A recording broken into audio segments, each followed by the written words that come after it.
Rilis lagu pop, Wika Salim ingin jadi penyanyi serba bisa.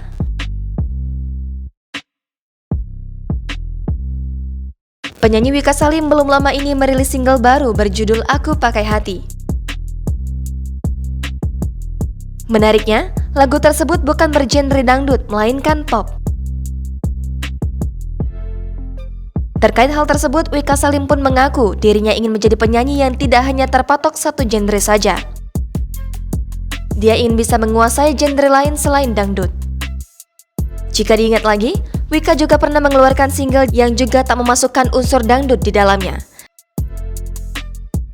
Single tersebut berjudul Penyesalan.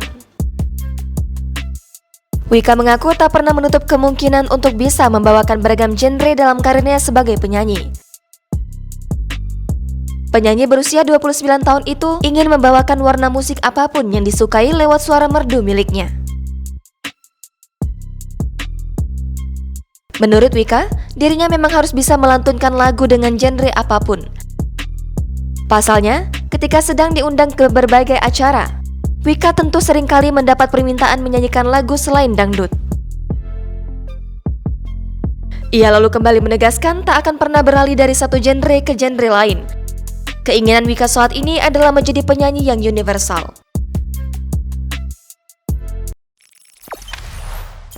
Jangan lupa subscribe, share, komen, dan like ya!